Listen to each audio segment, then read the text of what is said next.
Hej, her er jeg i gang med at sy en kædersnor på et sæde. Og det foregår på den måde, at jeg har monteret kædersnoren til at starte med herover med et søm eller en klamme eller hvad man nu har.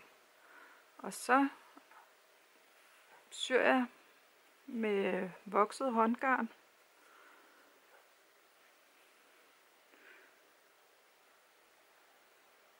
Et sting ind i kæderen, og så går jeg en lille smule frem under her på sædet og laver et sting, og op igen. Kæderen går en lille smule frem.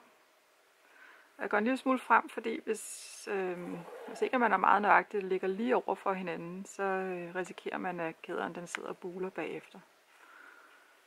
Og sådan syr jeg derudad. Vokset håndgarn, det er sådan en meget tyk tråd, der er beregnet til, at man håndsyr med.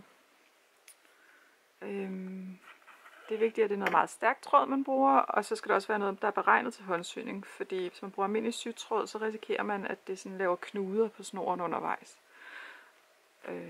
Det er ikke til at holde ud. Når jeg syr et stykke her, så strammer jeg til.